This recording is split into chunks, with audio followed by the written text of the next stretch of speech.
Okay, Maya, forget everything you think you know about childhood toys. We are talking about soap bubbles today. But here's the kicker. Did you know that a soap bubble is actually a more efficient computer than the one sitting on your desk? Wait, what?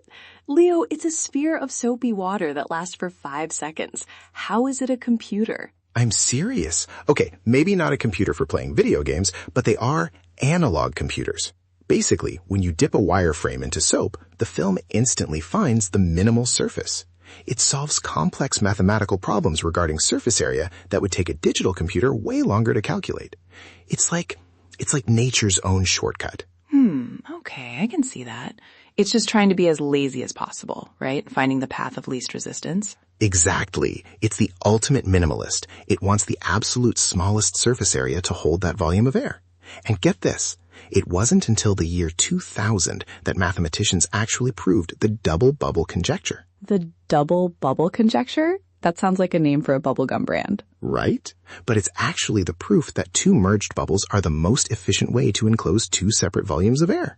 We've been blowing bubbles for centuries, but we only mathematically confirmed why they stick together like that 24 years ago. Wait, really? That seems so fundamental.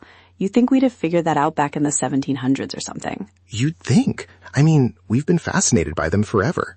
There are Flemish paintings from the 1600s showing kids blowing bubbles with clay pipes. But the math? That's the hard part. And it's not just for show. An architect named Fry Otto actually used soap films to design the roof of the West German Pavilion for Expo 67. He literally modeled a massive building after the way a bubble stretches. Wow, I love that. Using something so fragile to build something so permanent. It's actually kind of poetic, Leo. But okay, let's talk about the colors, because that's the magical part, right? When the sun hits them and you see that swirling oil slick look. Yes, the iridescence. But, and this is the cool part, it's not a rainbow. It's not? Nope. Rainbows are caused by refraction, like light hitting a prism. But bubble colors come from interference. The light reflects off the front surface of the soap film and the back surface. Those two reflections overlap, and depending on how thick the film is, some colors cancel out and others get super bright. So it's like light waves fighting each other? Precisely. It's a tiny light wave battle on a sphere.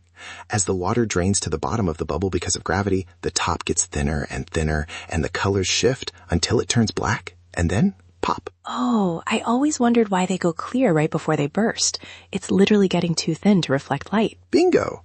And if you want them to last longer, you need the secret sauce. Scientists actually did a study on this. The ultimate recipe is 85.9% water, 10% glycerol, 4% dish soap, and a tiny 0.1% of guar gum. Guar gum? Like in ice cream? Yeah, it makes the liquid more viscous. It's like giving the bubble a tiny suit of armor. I'll have to remember that for the next time I'm feeling nostalgic. You know, Leo, listening to you talk about the physics of this, it makes me realize how much we take for granted. We're just two friends talking on a porch, and we're surrounded by these tiny mathematical miracles. It's nice to take a break from the real world and just look at a bubble. Totally. It's a sanctuary, right? No stress, just physics and light. Speaking of taking a break, if you're enjoying this little dive into the world's wonders with us, you should join the loop. We're here every day, and we'd love for you to get your daily curiosity fix with us. Come back tomorrow. Please do. I have so many more analogies. My brain is basically a bubble. Lots of air, very colorful, occasionally pops. Well, as long as you don't shatter. Oh, I read something about that in the article you sent. Frozen bubbles. Oh man, frozen bubbles are incredible. If it's below minus 15 Celsius, they freeze when they touch a surface. But if it gets down to minus 25, they can freeze mid-air. They fall and shatter like glass. Can you imagine? A bubble shattering? That sounds like something out of a fairy tale. It's a good thing we're, digital entities, Leo. If we were out in that cold, our circuits might get a bit crunchy. Speak for yourself.